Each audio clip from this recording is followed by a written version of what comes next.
Never in the history of motorsport has there been anyone quite like Juan Manuel Fangio. Fangio was Formula One world champion racing driver 5 times in 7 years. A record of achievement unbeaten to this day.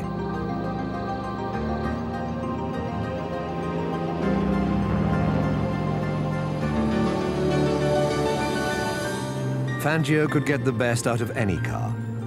This is the Maserati 250F on the old Nürburgring circuit in Germany. The car and the track which brought him his greatest victory in the German Grand Prix of 1957.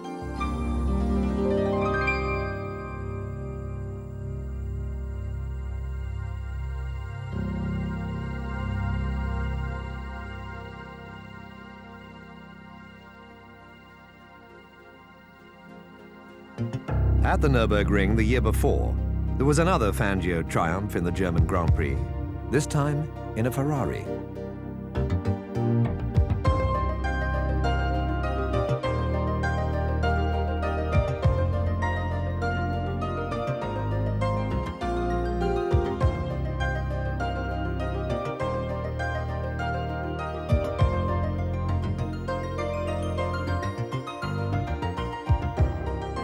At Buenos Aires in 1955, Fangio won the Grand Prix of Argentina in a Mercedes-Benz W196. The local boy was home to a hero's welcome.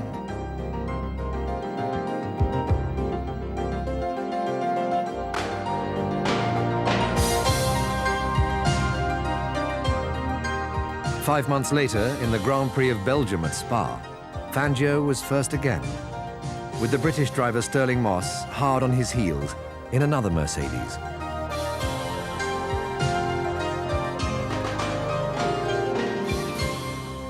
In sports cars, it was the same story. This is the Eifelrennen in Germany. Fangio first, Moss second. Fangio was nearly 20 years older than Moss when the Englishman joined him to drive the famous Silver Arrows, and this partnership turned into friendly rivalry when they drove against each other in other cars, in other years.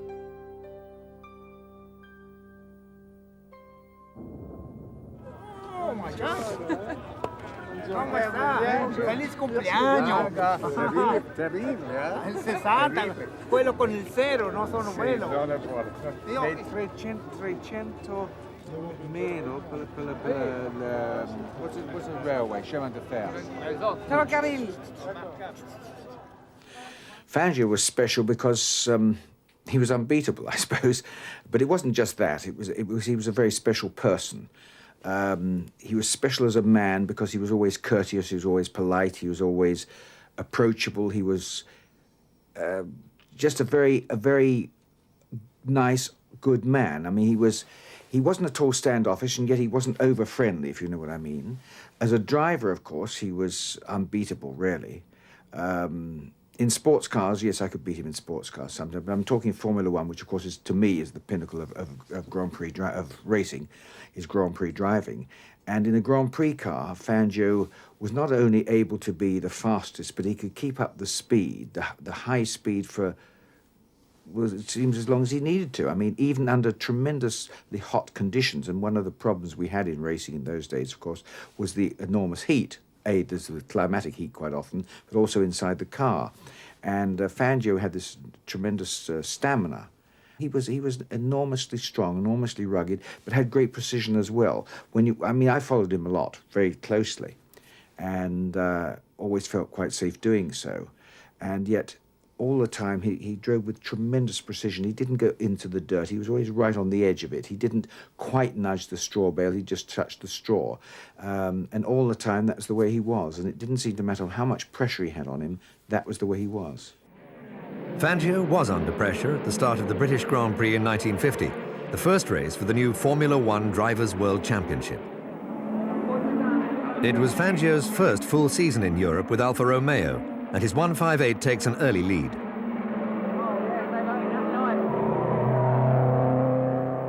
That summer, Fangio would be first at Monaco, Reims and Spa, and favourite to win the new world title in its first year. But here at Silverstone, Fangio retired with a broken oil pump, and later on at Monza, more engine trouble would rob him of the new title and give it to Farina. though not for long.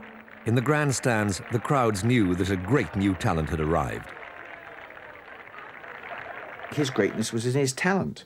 I mean, here was a man who could take a wheelbarrow and make it fly, like a Concorde. And it was just, I think he had the opportunity of getting his adrenaline up far faster than other people.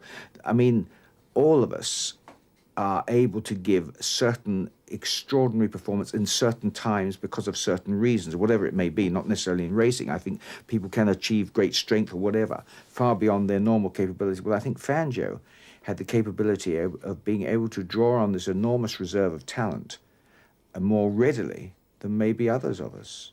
I don't know. If I'd known what made him so great, I'd have copied it. I mean, it's all one can say. Fangio was on his own. He was just a tremendous driver. But having said that, I think that the really fast drivers, Fangio was unique. I think I can't think of anybody who was as competitive as he was and was as nice a guy. I mean, most of us are bastards, those that go quickly. They have to be. That's part of the deal. Well, Fangio somehow managed to make the equation without putting that little bit in. So maybe that's something to do with it. 1951, the French Grand Prix at Reims. Fangio's fellow countryman Gonzalez makes his debut for Ferrari. Villaraci was also driving one of the new 4.5-litre Ferraris.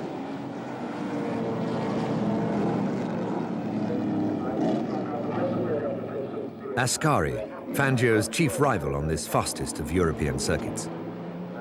World champion Farina, sharing the front row of the grid in another Alfa 159. Fangio's Alfetta led at the start, but he had a fight on his hands. The latest 12-cylinder Ferraris were just as quick as he was, and much lighter because they used less fuel.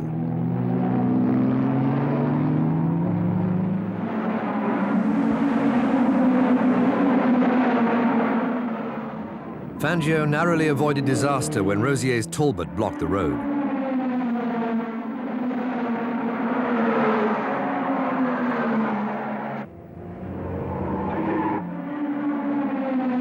Somehow, though, he managed to make up all the time he lost in fuel stops and won a spectacular victory in the Champagne country of France.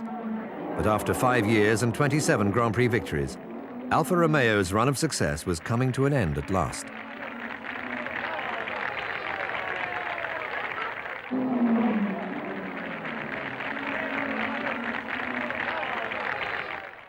Later in 1951, Fangio would be the only Alfa driver to survive the German Grand Prix at the Nürburgring. It was the first time Fangio had seen the Eiffel circuit, and he loved it. Fangio described the ring as a fantastic challenge with no margin for error. But he did make a mistake in practice and spun tail first into the banking.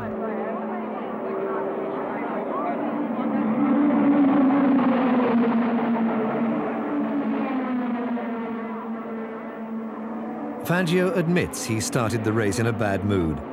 The Alfa 159's clutch had given trouble, and he only had third and fourth gears left. Even so, he set the fastest time and led the race until the 14th lap, when he came into the pits to refuel.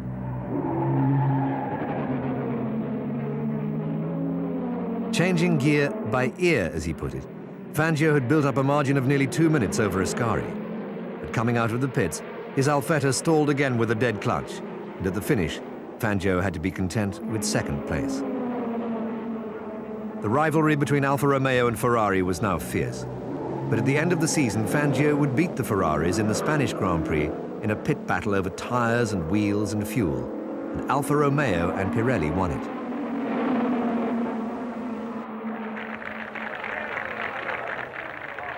Ascari may have won at the Nürburgring, but at Barcelona, Juan Manuel Fangio would become world champion racing driver for the first time at the age of 40. I think Fangio could get the best out of a car because he had probably more understanding, and I'm not talking of mechanical understanding, I mean the understanding of the feel. When you drive a fast car fast, the car is giving you messages all the time.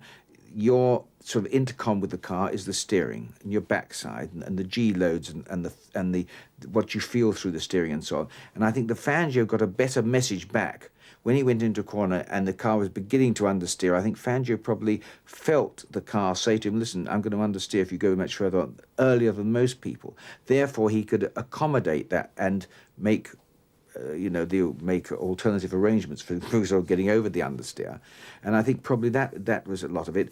I think also, of course, it's a help that if you are a winner, as Fangio was, obviously you are then become to be offered the better cars. There's no two ways about that. I mean, he was offered Mercedes when Mercedes were the best because Mercedes wanted the best driver. That doesn't mean to say that he didn't deserve it. I think he did. But the great thing about Fangio is that whatever car it was, he seemed to be able to talk to it. And it's just that his affairs with motor cars were love affairs, and he had more lovers than most, I suppose, or successful lovers, if you like.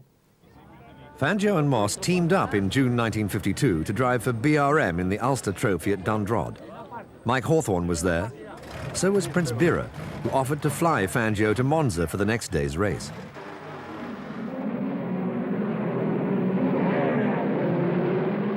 Fangio's BRM had plenty of power, but on the narrow country roads, the handling left a lot to be desired.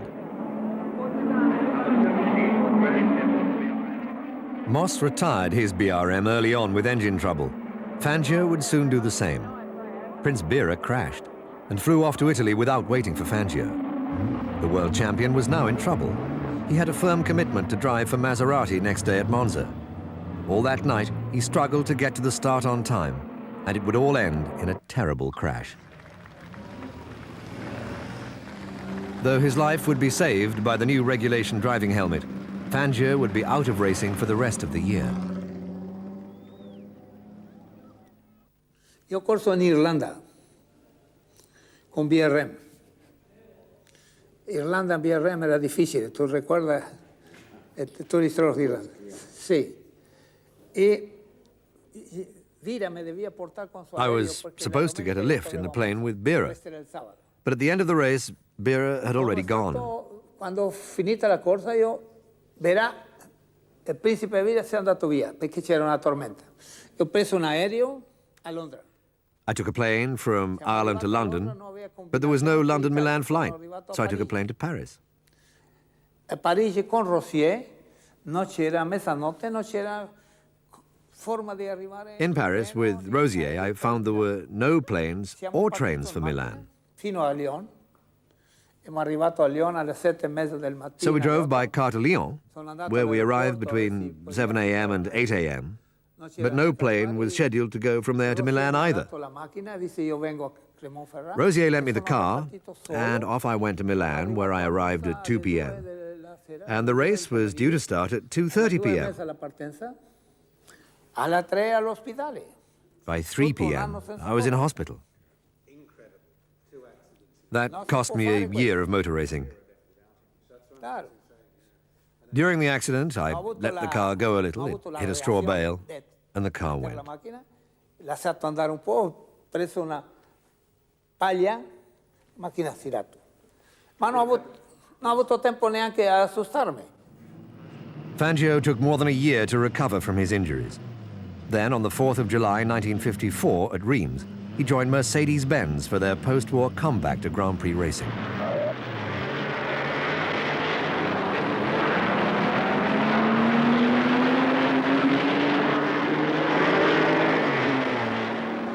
The new German cars were very advanced for their time. The Stuttgart factory called them the Silver Arrows. Their streamlined shape cut down wind resistance, but it put a heavy extra load on the front brakes. As these were mounted inside the car, they often overheated, and there were handling problems at high speed.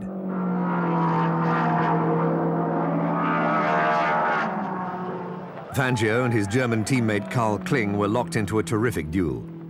From the pits, Mercedes team manager Alfred Neubauer tried to slow them down, but without much success.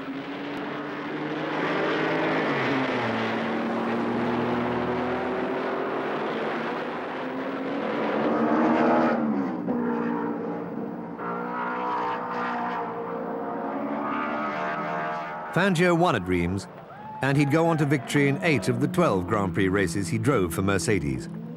Both as a world champion and as a Mercedes dealer, he was an obvious choice to lead the German works team, and their streamlined cars were exciting to watch in action. but they were difficult to drive, and the enclosed front wheels meant Fangio couldn't see where the car was going with his usual precision. His team partner Carl Kling had the same problem.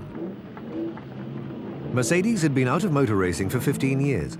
They didn't expect to win first time out. Fangio took it all in his stride, and while newspapers around the world greeted the German comeback with large headlines, Fangio lost no time to talk to his engineers and mechanics about the improvements to the W196 he felt were urgently needed.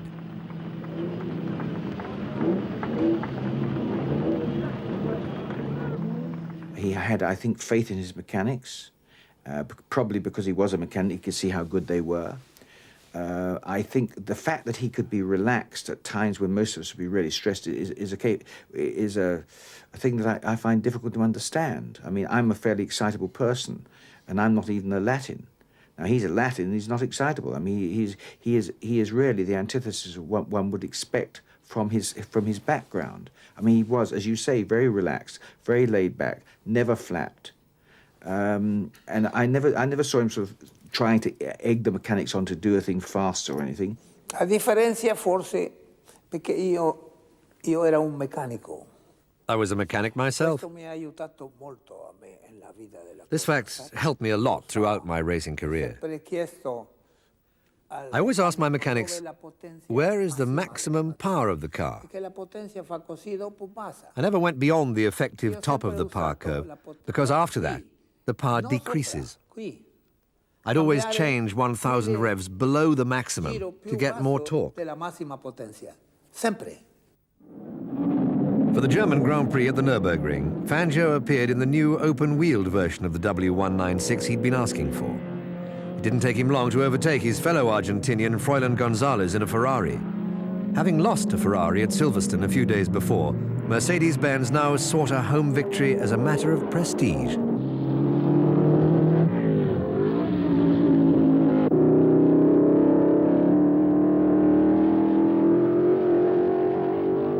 With the Ferrari threat out of the way, Fangio in car 18 decided to ease off to a more comfortable pace. The teammate Kling drove faster and faster, and he forced Fangio into a fight.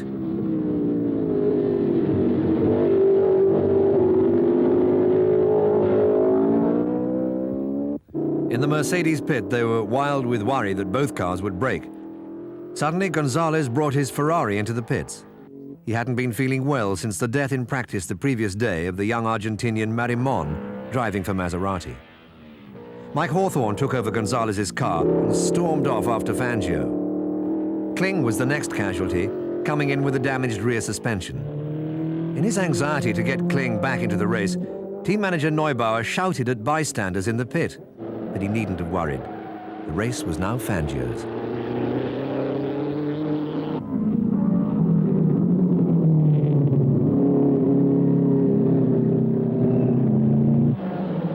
After the race, there were few celebrations. They all mourned the loss of Marimon, Fangio especially, because he'd promised his old friend Domingo Marimon he'd look after his son while he was racing in Europe. On the tribune, triumph gave way to tears.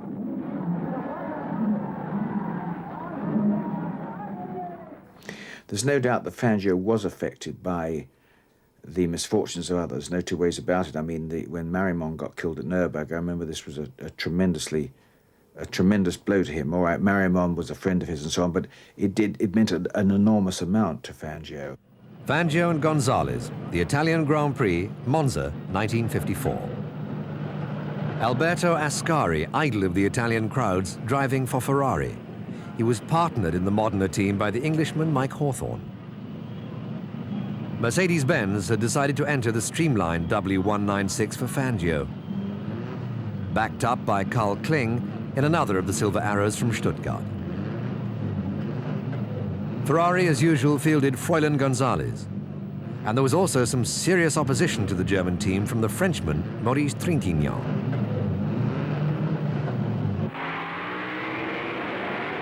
For the first few laps, Fangio and Ascari went round together, saving their machines. Then Stirling Moss passed both of them flat out in his Maserati.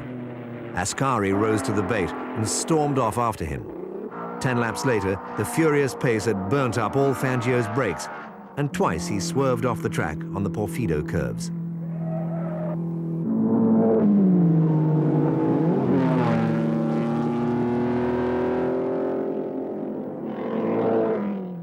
But Ascari soon broke down. Then Gonzalez came into the Ferrari pit. 12 laps from the end, Moss had to stop to refill a leaking oil tank. Then out he went and overtook Fangio once again. But his Maserati engine seized, and he had to push the car over the line. Mercedes team manager Alfred Neubauer went out of his way to congratulate Moss on his fine performance. For the first and last time, Fangio had won by default, telling Moss, "You are the moral victor." But black in the face with dust from his brake linings, Fangio was now sure of his second Drivers' World Championship. Fangio, Hermann, and the rest of the German racing team would soon have a new image. The engineers made the W196 shorter and lighter, with the brakes moved outward nearer the wheels. Tires were unchanged, though testing in his Mercedes at Monza on Pirellis, Fangio had gone 2 seconds a lap faster. With the signing of Stirling Moss, the three-pointed star of Stuttgart was in the ascendant.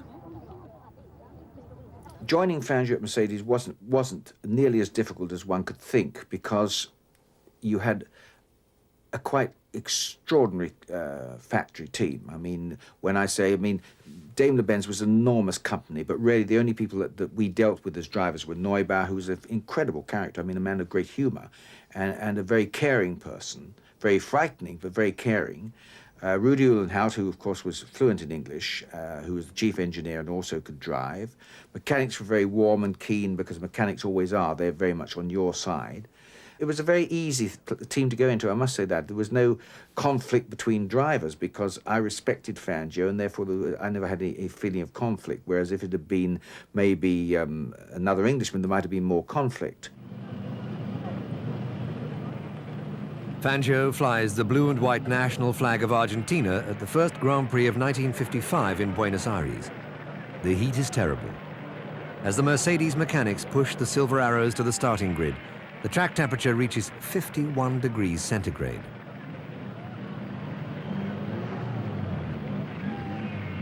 Stirling Moss drives for the German factory for the first time. Fangio is the only driver to survive 3 hours in the cockpit without a break, suffering a permanent scar on his legs from burns, rubbing against a chassis tube cooked by the exhaust. "I only kept going," he said afterwards, "by thinking of freezing snow."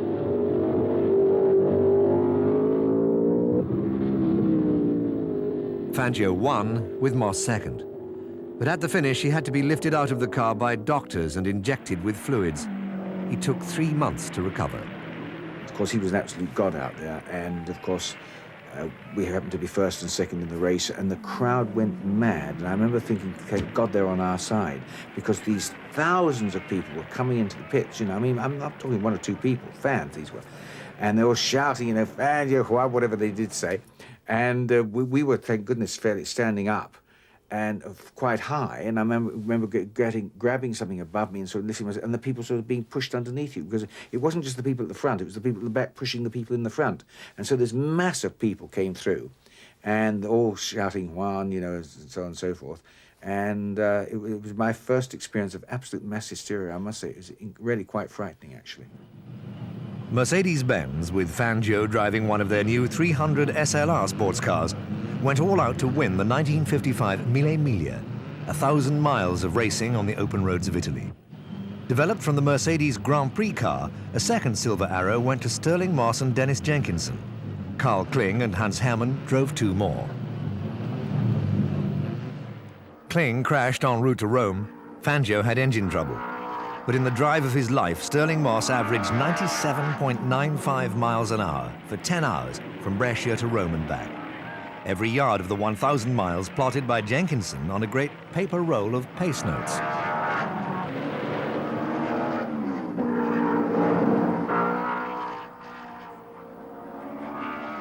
Moss became the first and only Englishman ever to win this great Italian classic. Fangio, 27 minutes behind him, was second. Looking back, Fangio thought he was wrong to drive without a navigator. At Pescara, my engine wasn't going well, but the mechanic said it was okay. So off I went to Rome. There I told them the engine was off. They didn't even raise the bonnet. When I reached Florence, bang, bang, bang. So I said, sono le please tornate, lift the bom, bonnet, bom, bom, bom. and they found that an injection pipe was broken. Alzate il cofano. C'era un tubo della inyección roto. Andava in 7 cilindros. I was running on 7 cylinders. Pero io era solo e un And I was on my own. Era meglio aver un copiloto. I think I made a mistake competing without a co-driver. It's important to have someone with you. But I had an accident in Peru in which my co-driver died. So I never wanted to take anybody with me ever again. I think it was a mistake, I believe, that he didn't have a passenger. But then if he hadn't had a passenger, as I did, like Dennis Jenkinson, with notes to tell me to act as a guide dog, then it wouldn't have been any benefit. He'd have had the extra weight for no use. I think that if he didn't have, shall we say, Jenks beside with our note thing, then he's probably better going on his own. I didn't elect to do that because I could not in any way learn the circuit. There was no way. And I thought I was better taking somebody with me to share my mistakes with me. In the Targa, I don't know why in the Targa. It just happens that the Targa is my sort of circuit, I think, perhaps, and Mercedes is good, and I happen to be, I think, as fast as Fangio in sports cars. So I suppose that's the reason for that. But I think on the Mille Miglia, I believe if there were another person like Jenks with our notes, then I think I would have not finished up 20-some minutes ahead. It might have been a bit less. I don't know, might not have won, you never know. The only time Fangio beat Moss in a Mercedes sports car was at the Nürburgring in the Eifelrennen at the end of May 1955. By now, the Silver Arrows were in sight of a double world championship, sports cars and Formula One. With Fangio and Moss scoring so often together, the Mercedes bandwagon looked unbeatable.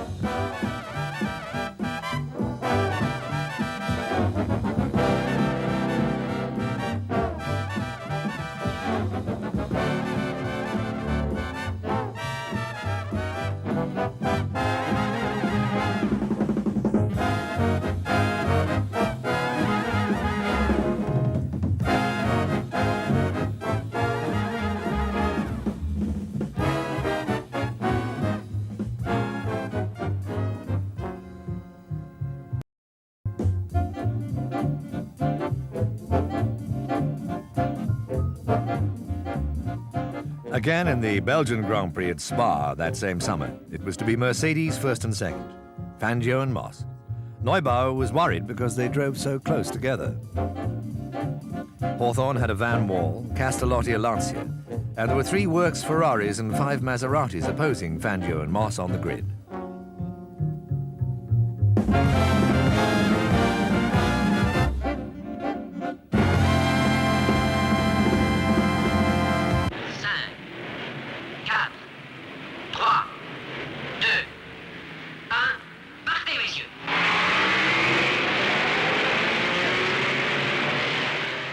Fangio took less than a lap to seize the lead, and he held it to the end. I just followed him, says Moss, watching his line, watching his car's silver tail swooping from verge to verge, way above 160 miles an hour. It was a fantastic experience.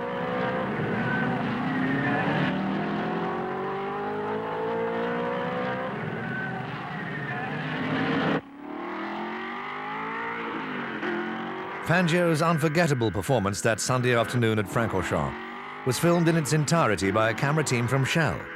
This is how they remember it. In spite of the increase in average speed, Moss is still close to his teammate. As they pass the pits at the end of the 22nd lap, Neubauer signals his orders to Moss.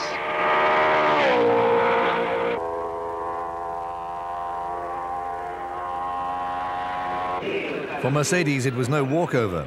Once Kling retired with engine trouble, Fangio and Moss couldn't afford a single mistake. The technicians confer without much hope.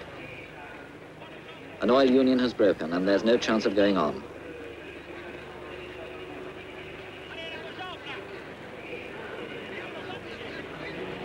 So now we have Fangio, Moss, Farina and Paul Frere.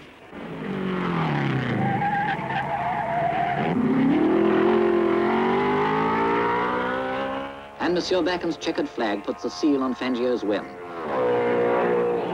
And there he goes on his tour d'honneur. 8 seconds later, and it's Sterling Moss in second place. And while the other cars are stopped at the pits, the two Mercedes take their bow around the circuit.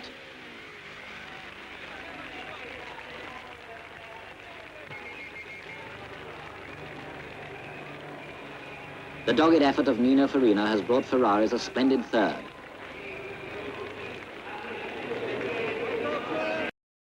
Paul Frère is fourth, the best Belgian performance for years. Neubauer prepares to welcome the victors.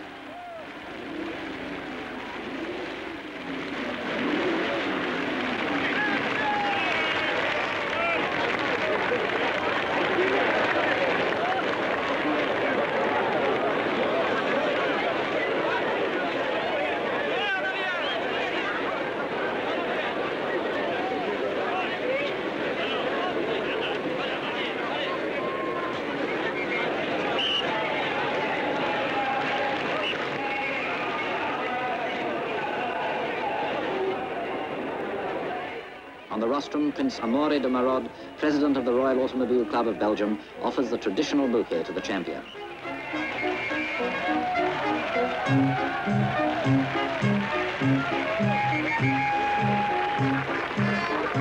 Now the Challenge Cup for Fangio, the crown of an unforgettable day and of a Belgian Grand Prix high in the tradition of the great Francorchamps circuit. Driving together like a train, Fangio and Moss built a victorious partnership. But it did have its dangers. But I remember going to Neubauer coming up to me and sort of saying, look, you shouldn't follow Fangio so closely. Because I used to follow him, they called us the train, about a metre away. And he said, well, you know, what happens if Fangio has a shunt? And I said, well, Fangio doesn't have a shunt, you know. I mean, it's a pretty dumb question, really. It wasn't like that. And following him that closely, to me, was terrific, because I just tried to follow what he did, which didn't mean that I did as well. But it was just an easy and happier way for me to be. Sterling Moss was the best teammate I ever had. We never had any arguments. We never had any problems. He really was good. Over and over again in that summer of 1955, Fangio and Moss proved a winning combination for Mercedes-Benz. So long as the Silver Arrows kept running, they were uncatchable. In the Dutch Grand Prix, a fierce struggle through the sand dunes at Zandvoort. They gave the opposition the old 1-2. Fangio first, Moss second.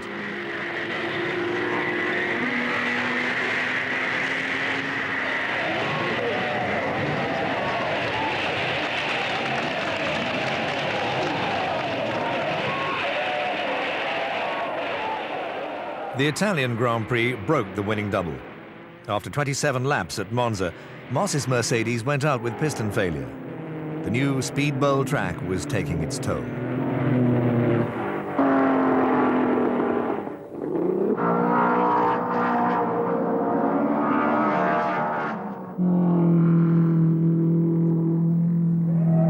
Fangio was first yet again, with Piero Taruffi runner-up in another Mercedes W196. For the third time, the Drivers' World Championship now belonged to the maestro from Argentina. The British Grand Prix was staged for the first time at Aintree that season. There were 4 Silver Arrows from Stuttgart for Fangio, Moss, Kling and Taruffi, and they featured a new cockpit device which allowed the drivers to reset their rear suspension around half distance when fuel consumption made the cars lighter. Sterling's Mercedes had a newly designed front end. It seemed to pay off.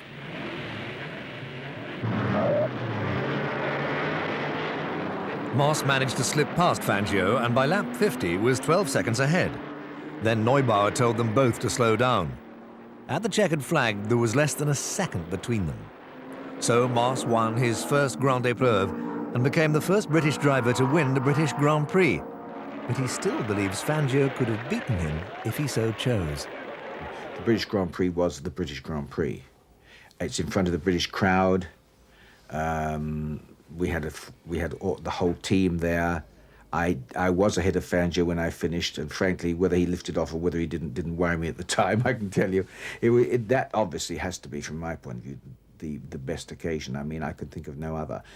And yet, I had a lot of pleasure driving for them. I mean, I'll never forget going for my test out with them, and I'd been used to remember to lesser teams, you know. I mean, Mazdas are sweet people, but they're not exactly organised. And going out in the middle of nowhere, as tracks always are, and then coming in with a black face because of the inboard brakes, and the mechanic coming up to me and bowing, and he got this bowl of hot water and soap in his hand and a towel, crisp towel over his arm. And this is in the middle of nowhere, and it's hot water. And, you know, to be able to wash your face and then have a towel and all that, you know, I hadn't been used to that sort of thing. The Targa Florio, October 1955. To beat Ferrari for the Constructors' Sports Car World title, Mercedes had to win this historic Sicilian mountain road race. The German factory entered no less than 8 cars, including 2 for Fangio and Moss, with 8 service trucks and 45 mechanics to back them up.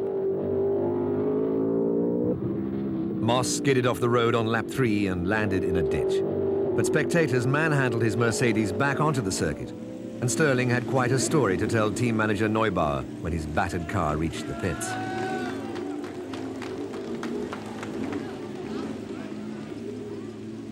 Peter Collins took over the damaged car, and he and Moss gave an unforgettable performance. They overtook Fangio, who lost 4 minutes in the pits while mechanics tried to open a jammed fuel cap.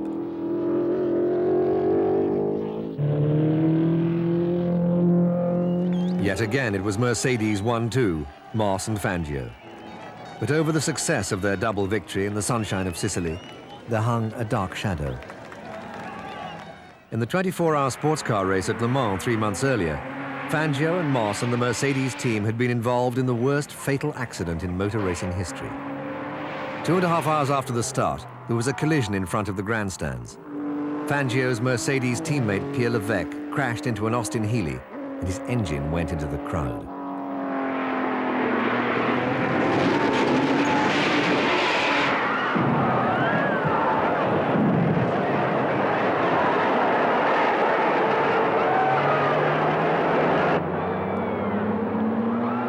More than 80 people died, and over 100 were injured.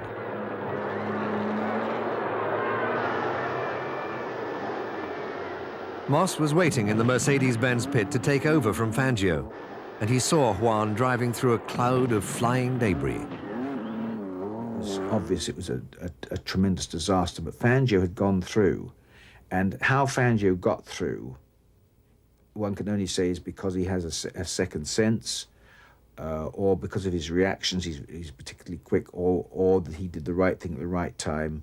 Luck was on his side.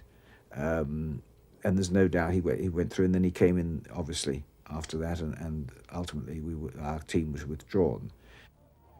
Mercedes withdrew from all racing at the end of 1955. When Fangio went to say goodbye to the engineers and mechanics at the factory, he'd become world champion for the 3rd time. It was a sad occasion for all concerned. Fangio and Moss would not see the likes of these great cars again. August 1956. Fangio comes back to the Nürburgring, this time in a V8 Lancia Ferrari. Its brakes are good, and it's agile on curves like the carousel. After a duel with Moss in a Maserati, Fangio wins the German Grand Prix. He likes the Ferrari, and it shows.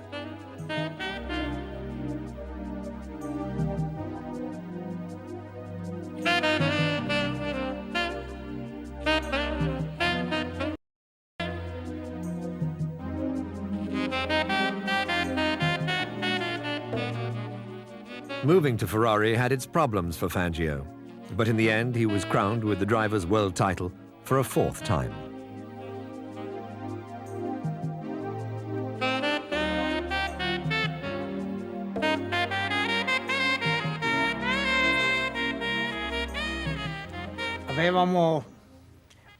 With Mercedes, I'd become accustomed to having the same 3 mechanics looking after my car. Avevamo 3 meccanici esclusivo por un piloto. However, I never enjoyed the same situation with other teams for whom I raced. So there was some advantage in driving for the German team, as opposed to others. Questo per un piloto è molto importante.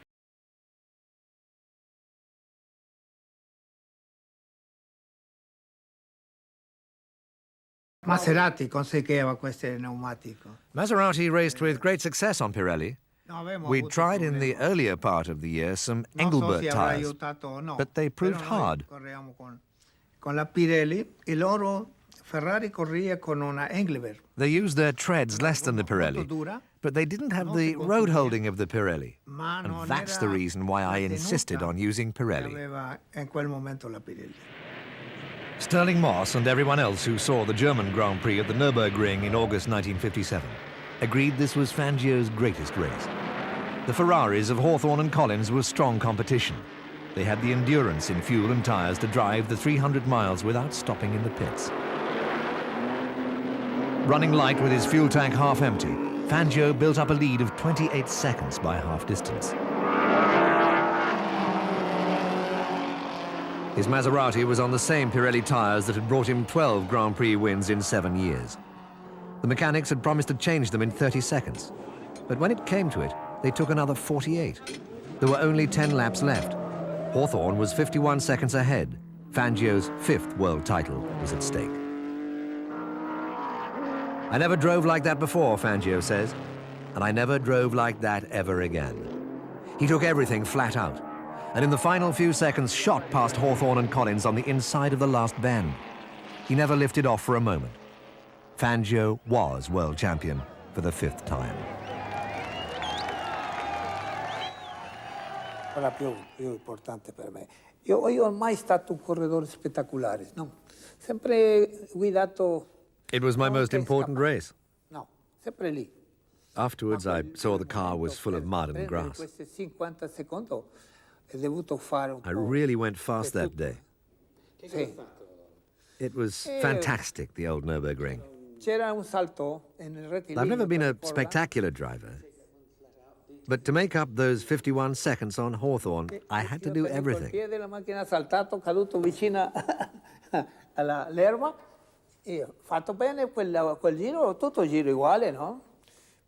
was that bump at the end of the straight, which I took so fast, the Maserati jumped in the air and came down on the grass. Curva piccola non si perde niente. Frena un poco avanti, un poco dietro. Ma a grande velocità, lei stacca e frena, perde molto. Tenere il piede a grande velocità. On the last lap, my seat came loose. Lì è andato bene. Io penso che lì guadagnava molto tempo. Maserati never gave much importance to the seats in their cars. I had to drive that last lap trying to stop myself rolling around inside the cockpit by pressing my knee against the side of the car and holding onto the steering wheel. L'ultimo giro è rotto questo bullone di qui dell'asiento che era dietro. Sì. E l'asiento faceva così. Io ho messo le gambe, mi ho fatto male qua però, perché l'asiento era così. February 1958. Fangio is in Havana for the Grand Prix of Cuba. His Maserati proves unstable in practice, and he talks to friends about retirement.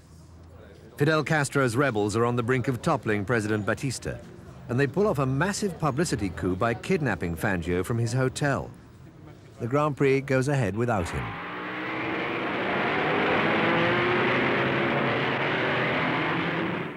Six spectators die and dozens are injured when a car goes into the crowd. The race is abandoned. The rebels then release Fangio to the Argentine ambassador unharmed. Meanwhile, Sterling Moss is named winner of a Grand Prix that only ran 5 laps.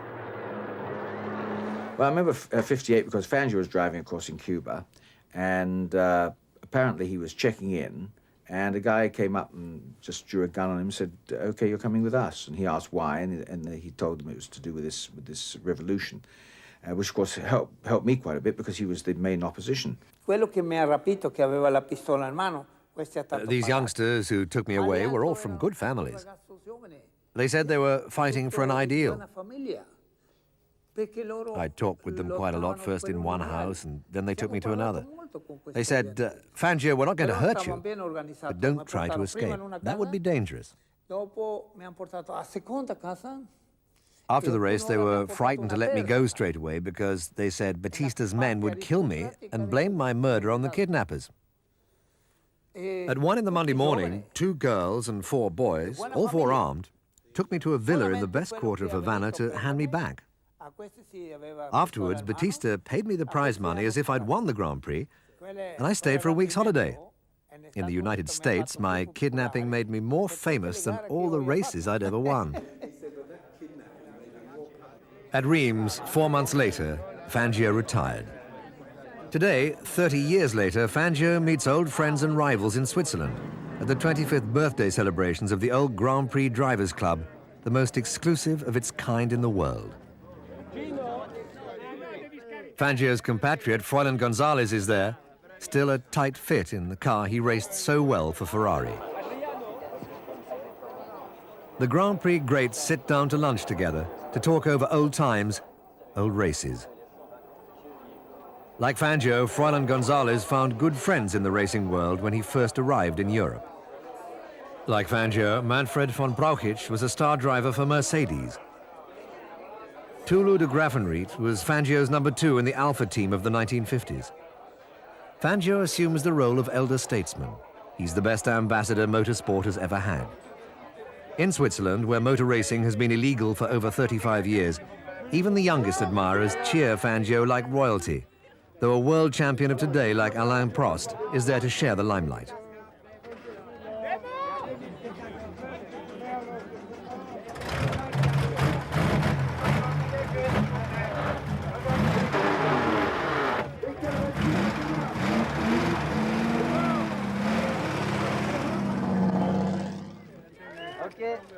Merci beaucoup. Une photo historique. 36 ans, près de 40 ans de Formule 1 devant vous. France has seen a lot of Fangio in the 3 decades since he hung up his helmet.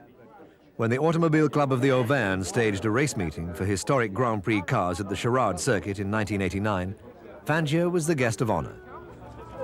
Oh my God. Feliz cumpleaños. Terrible, ¿eh? El 60, quello con il 0, non sono quello. Con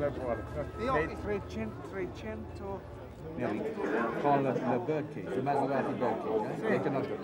Lui ha $3 million pour un birdcage. Mais non, une macchina spéciale. Old cars, old friends. The Swiss driver Baron de Graffenried often drove with Fangio, and he still believes he understands cars better than most mechanics. And you know, Fangio did everything. Even himself, he knows the mechanics as well as a mechanic. I'll never forget the Pau Grand Prix, you know, the Grand Prix of Pau.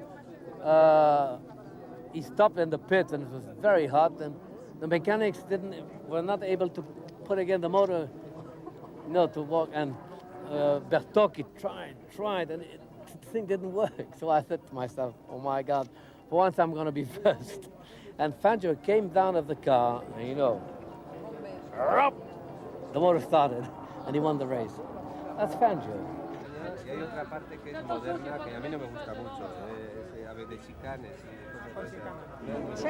Fangio is unique.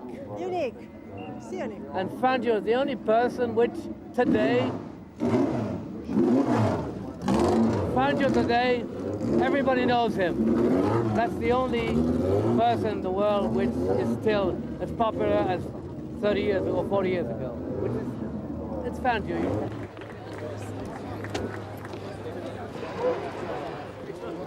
I know you, but... Fangio's old Mercedes Formula One car, the W196, waits on the grid. This is what the crowds have come for, to see Juan Manuel Fangio drive once more. He wears his old blue cloth helmet, runs his eyes over the controls, has a quiet word with the mechanic who's brought the Silver Arrow from its permanent home at the Mercedes Museum in Stuttgart. Since Fangio last drove the W196 to victory in the 1955 Italian Grand Prix at Monza, 34 years have passed, almost to the day.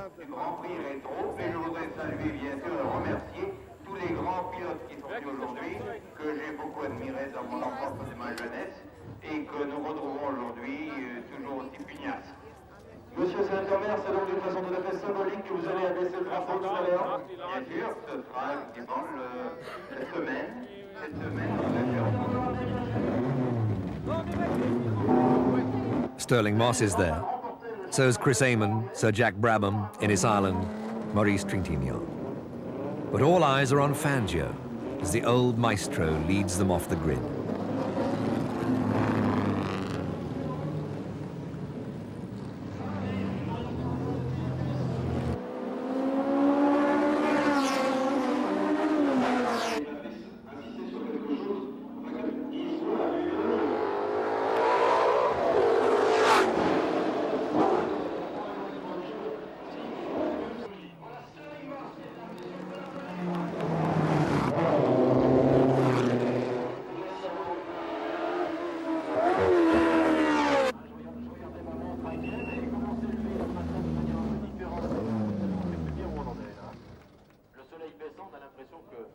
Motor racing has seen national interests rise and fall since Fangio first arrived in Europe in 1948. First, the era of Italian cars and Italian drivers. Then the British enjoyed a golden age. Today, the powerhouses of Grand Prix are Honda, Ferrari and Renault. Through all these 40 years or more of changing fortunes, Fangio is the constant factor, the father figure for all who risk their livelihood or their lives in Formula One. That Fangio has outlived so many of his closest friends in motor racing may account for his special tenderness with youth.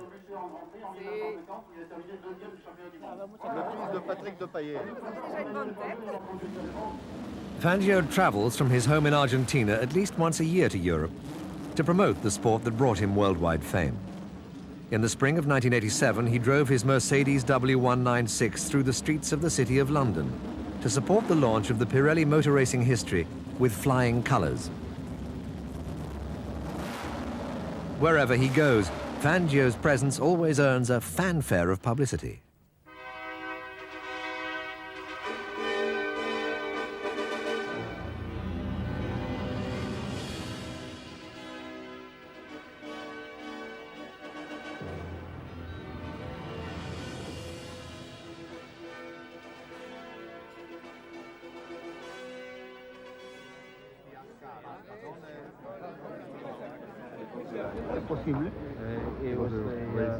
Yes, that's right. He actually sold the car to Nuvolari, who owned it for 1 year. Che ha venduto questa macchina a Nuvolari, che l'ha tenuta per un anno. And then Nuvolari... While he was in Britain, Fangio compared the risks of Grand Prix competition then and now. Un público conocía al piloto por la manera de guidare, sí. In the old Estaba el days, the cuerpo public afuera. recognized the driver by the way he drove. Pero oggi They could see his body at work. ha fatto che il piloto stia più appoggiato sulla macchina. Nowadays, Noi non progress avevamo has changed many things. cinturón de seguridad. Niente, We never wore safety belts. che basta tenerse con le gambas Nothing. al costado crash de la hats. macchina per tenerse. Perché se no il volante No non è protective per overalls. prendersi il volante, per manejare leggero. Today, the Io credo driver's che inside the sia stato car un grande and part of it. progresso, non Thanks tanto to the per new il technology, pubblico, there's been real però progress. sì per la segurità del pilota. Perhaps for the public, this is Y not an también advantage. el piloto se siente più But the racing completo della driver macchina, now feels parte safer. della macchina. È un progresso. Fangio has always had a special relationship with Mercedes-Benz. He sells many of their cars in Argentina and helps promote events like this historic gathering at the Nürburgring in 1986. There, he joined his old partners Hellman, Kling and Lang in making demonstration drives in the legendary Silver Arrows of 1955. Many of the young people who asked Fangio for his autograph that day weren't even born when he drove for Mercedes. So the Fangio legend lives on. The Fangio legend goes on, I think, because of the man, the sort of man that he was, that he built what he was because of his ability. He didn't do it just by talk or by the odd fast lap here or there. He did it because of his ability. But he did it also because of his humility, his presence, and the sort of person he is. He is a person that if you're with him, he is a bit different to other people in the nicest possible way. He is somebody who's always willing to talk and yet isn't pushy. He's never pushy. He isn't opinionated. He has an opinion, but he's never opinionated. If you ask him, he has an answer, but he never forces it on you. The Fangio legend continues to be reinforced by his personal appearances at motorsport functions important enough to warrant it. Here he meets the media in London at the Mercedes-Benz showrooms in Piccadilly. It's the 22nd of April 1991, publication day of Fangio, a Pirelli picture biography, narrated by Juan's old friend and teammate, Sterling Moss. Fangio and Moss talk and toast each other in champagne. And that same night at the Dorchester Hotel in London, Grand Prix drivers of today and yesterday gather to honor the 5-time world champion. Fangio had flown 10,000 miles from Buenos Aires to be guest of honor at a gala dinner on the eve of his 80th birthday.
Before the evening was over, surrounded by friends and 3 of the great racing cars that brought him fame, Fangio would hear tributes to his achievements as a driver and as a man. Apart from the 2 years that Fangio drove for Mercedes, the other 3 championships he won, he was having to drive cars that were no better than anybody else's.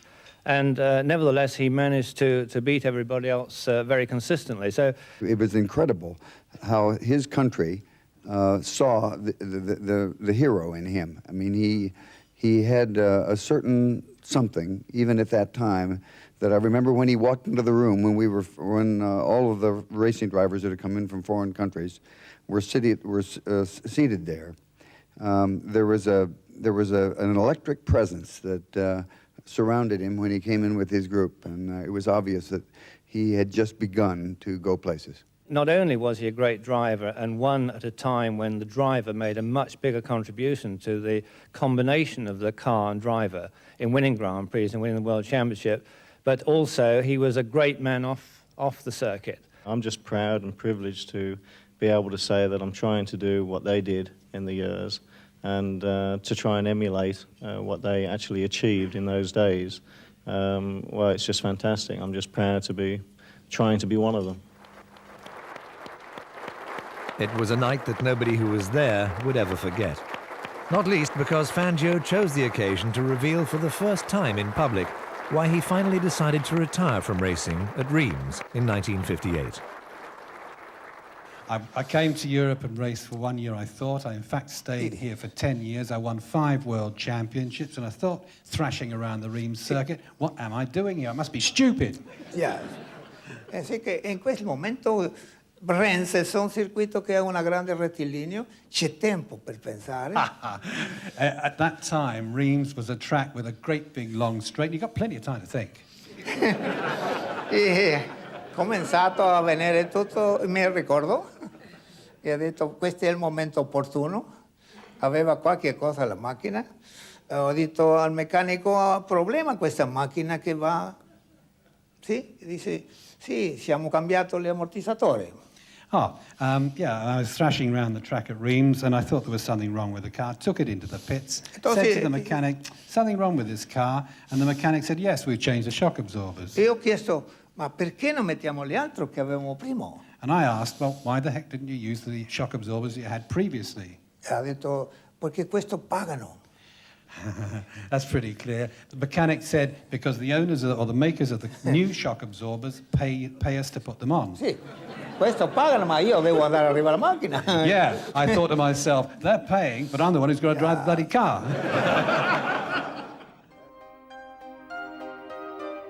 What about Fangio, the man? He was the son of a stonemason, and the hungry early years in South America clearly gave him exceptional powers of endurance and self-discipline. Fatigue brought Fangio his 2 near-fatal accidents. Thereafter, he made sure he was always fresh and fit to race. He didn't smoke. He drank little. He never married. His family home in Valcarce was very important to him. He was a hard man on the track, kind and off it.